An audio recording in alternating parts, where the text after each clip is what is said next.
comment, lorsqu'on est photographe comme toi, mais surtout français, photographe qui visite et revisite l'Algérie, comment on fait pour échapper à la nostalgie?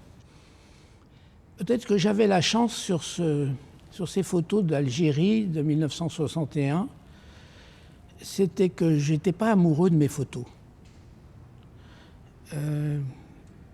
Plutôt amoureux, on est toujours un peu amoureux de certaines photos qu'on a fait d'un temps précédent, comme ça, voilà. Donc j'étais pas trop amoureux, et au fond j'avais souffert parce que j'étais un métropolitain et j'arrivais dans un pays, moi j'avais pas connu le colonialisme, mes parents étaient de la vallée de la Saône, des cultivateurs. J'avais aucune raison, j'avais aucune nostalgie, j'étais pas quelqu'un qui avait un lien avec l'Algérie ou l'Afrique, ou peu importe. Et donc, la seule chose que je savais, c'est que il fallait que je ramène quelques photos, et tout le monde était contre ces photos. Les Algériens, ils ne voyaient pas l'intérêt, puisqu'ils vivaient un moment, ils savaient que c'était la fin d'une période un peu... Il fallait qu'ils jouent l'indépendance. Les Français d'Algérie, voilà, ils ne voulaient pas rentrer, ils étaient tristes de quitter ce pays, un pays, une lumière plutôt. Ils étaient plutôt tristes de quitter une façon de vivre. Et puis je sais que tous les photographes de ma génération ne sont plus là, quoi. Qui ont fait les événements, les barricades, la Gaillarde, l'arrivée du général de Gaulle, tous les événements qui ont amené à l'indépendance dans les 58, 59, 60, ils ne sont plus là, quoi. Et c'est pour ça qu'il n'y a qu'un Algérien qui peut écrire sur ces photos aujourd'hui. Ces photos reviennent à l'Algérie, reviennent aux Algériens, aux Franco-Algériens, par la langue française, en tous les cas par la langue française. En fait, j'ai cherché des mots et tu me les as... Je suis comblé, parce que tu m'as apporté des mots, mais magnifiques, sur ces photos.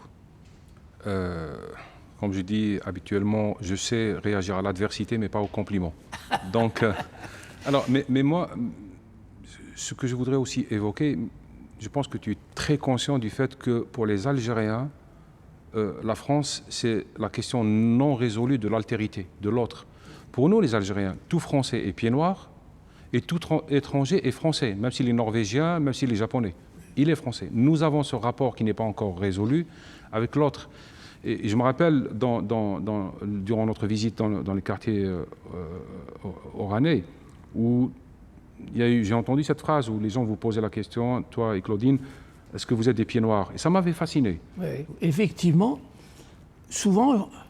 Comme moi, j'ai d'origine de province avec Claudine, on dit bonjour plus qu'à Paris, que dans les grandes villes. Donc on disait bonjour. Et les gens nous disaient, ils ne disaient pas vous êtes des pieds noirs, parce qu'ils n'osaient pas porter ce mot-là qui est quand même pas très bien vu. Ils disaient est-ce que vous êtes des nostalgiques? Et à Claudine, on répondait non. Et alors là, c'est là qu'ils enchaînaient formidable avec un beau sourire. Alors soyez les bienvenus. Oui. Et moi, cette scène-là, elle était... comment dire, elle était bouleversante, parce que moi je vous photographiais. Oui. D'une certaine manière, j'étais en train de regarder comment ce lien se tissait. Parce que c'est un lien malaisé, c'est un lien difficile, c'est un lien qui se rompt, qui essaie de se reconstruire. On n'y arrive pas. On n'arrive pas à sortir de ce rapport violent, de ce rapport de guerre. Donc, et voir, j'ai vu aussi des gens vous sourire quand vous prenez des photos, ce qui est très rare. On ne sourit pas à un Français qui prend des photos, pour des raisons d'histoire. Donc c'était quand même assez surprenant. Dans les rues d'Alger en 61, si on te voyait avec un appareil photo, on cassait l'appareil photo. Ils avaient même une technique, d'ailleurs, qui était assez étonnante. Ils prenaient ton appareil par la lanière et à un coin d'une rue, comme ça, au coin du mur, ils le cassaient. Comme ça. J'ai vu ça faire. C'était les pieds noirs, bien sûr, qui le faisaient. C'était pas les Algériens. Donc, pas de photos. Donc, heureusement, j'avais été en URSS, c'était un peu l'époque, en 60, et j'avais ramené un téléobjectif à miroir, qui était très puissant, était très discret. Et donc, je montais comme je pouvais dans les immeubles, sur les terrasses, et je faisais des photos pour pas qu'on me voie, quoi. Et je me planquais pour faire des photos. De les manifestations, dans les universités, toutes les photos que j'ai faites comme ça, les gendarmes qui bloquaient les manifestants, les bus qui étaient renversés, toutes ces photos-là, je les ai complètement, c'est des photos que j'ai faites clandestinement, quoi. Ensuite, bien sûr, comme j'étais jeune photographe, on vit avec les mythes. Le mythe, c'était le Leica, Cartier-Bresson, Capa, c'était les photographes de la guerre d'Espagne, du débarquement, etc. Donc, bien sûr, très vite, dès que j'ai eu un peu d'argent, j'avais acheté un Leica. Et le Leica, c'est un appareil qui ne ment pas, mais qui a une certaine proximité avec les gens. C'est un peu déconcertant parce qu'on ne voit pas ce qu'on fait. Il faut vraiment... mais c'est une image un peu mentale qui se dégage de ça. C'est en voyant ta photo, on voit qui tu es.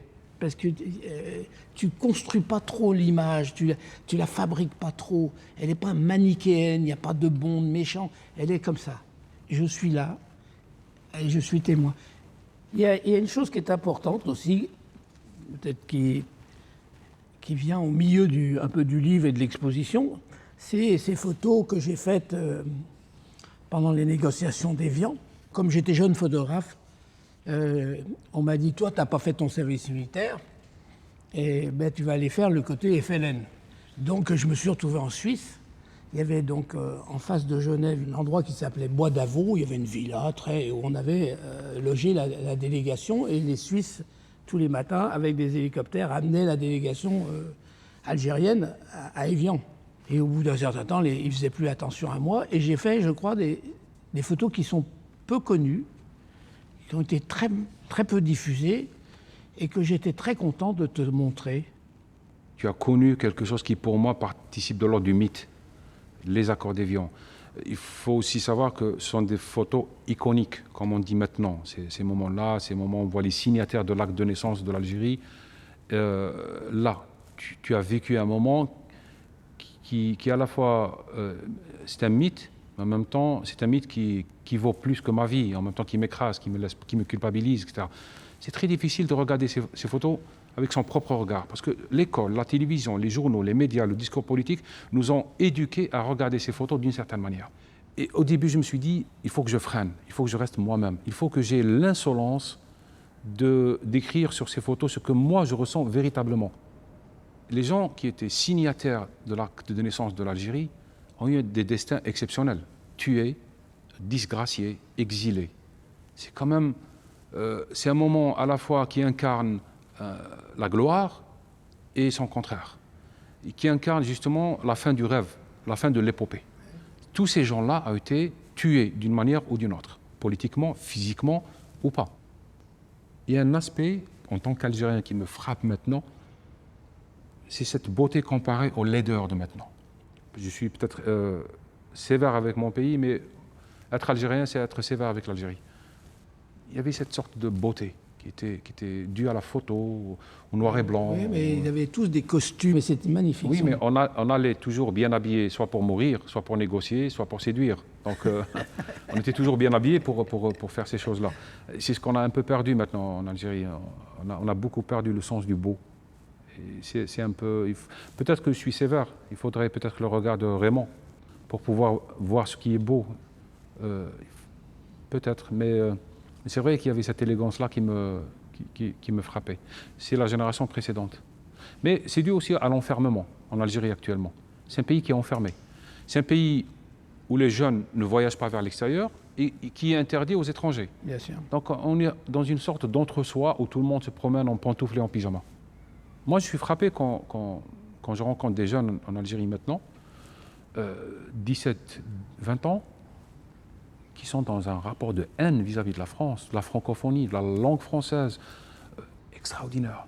Mais vraiment, c'est frappant. Mon père, qui a vécu cette misère d'un point de vue physique, n'avait pas de haine. D'ailleurs, tous les pieds noirs ou les descendants de pieds noirs, quand ils allaient à un moment visiter leurs anciens biens en Algérie, ils étaient très très bien accueillis. C'est des moments très, très émouvants. Mais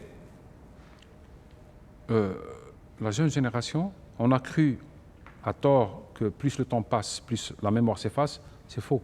La mémoire s'efface quand on l'accepte et quand on la met de côté. Bien sûr. Mais quand on la nie, elle vous obsède. J'aurais voulu que le moment Évian se généralise. Oui, il y a eu souffrance, injustice, crime, famine. Mes parents, mes grands-parents en ont souffert. De l'autre côté, il y a eu arrachement, il y a eu excès, il y a eu aveuglement, cécité, etc. Mais et si on avait fait du moment d'Évian un acte fondateur dans le rapport entre l'Algérie et la France?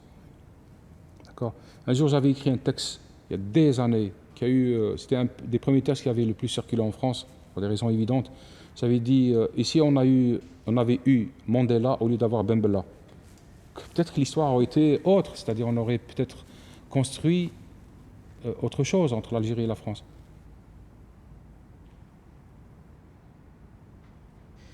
Il y avait une photo que je pense que je t'en avais parlé au début, ou très vite j'en ai parlé, et parce que moi j'avais 19 ans, et il y a une photo où on voit des jeunes filles européennes qui marchent dans la rue, et elles marchent en ignorant le reste du monde.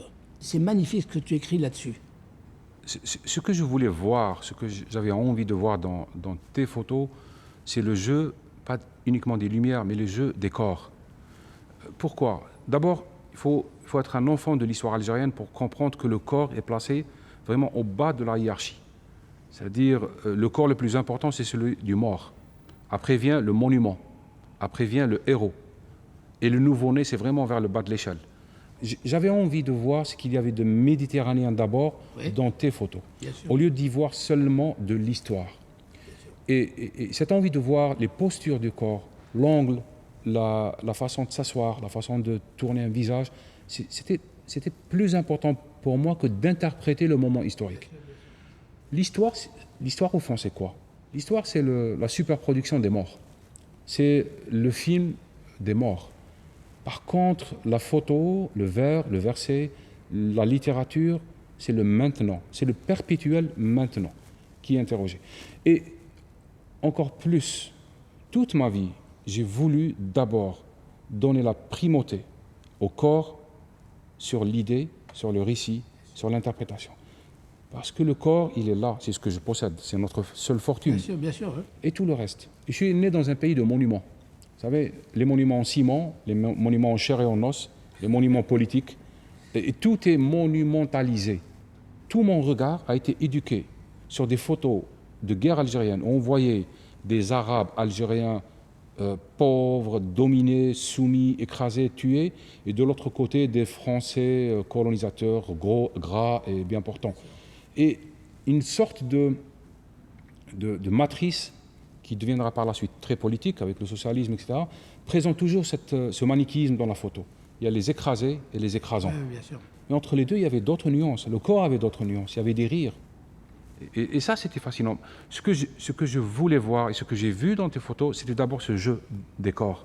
Ce n'était pas une envie d'illustrer une guerre. C'était une envie d'illustrer une vie.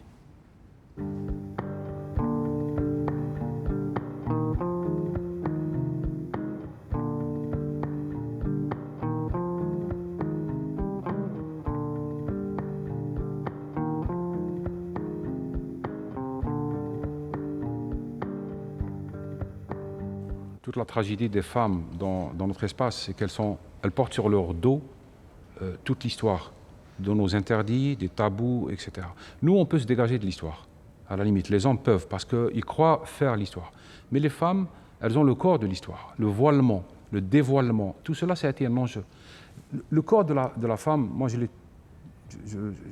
j'ai la prétention d'écrire autour de cette thématique en disant que c'est une place publique. Pourquoi? Parce que le corps de la femme, il appartient à tout le monde sauf à la femme.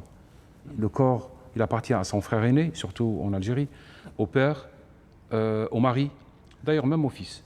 Et toujours dans les discussions, on dit c'est la femme de qui? C'est-à-dire c'est la propriété de qui? Et une femme sans propriétaire, c'est une femme à prendre, c'est une femme à voler, c'est une femme à posséder ou une femme à lapider. Oui, bien aussi. sûr. Oui, Et c'est quand même un poids lourd. Il y a une crucifixion qui dure depuis des millénaires. Pour le christianisme, ça a pris 3 jours ou 4 jours. La femme, c'est quand même plusieurs millénaires, ça dure bien encore. sûr. Et Et le contraste est encore plus violent dans des pays qui sont au croisement de 3 histoires.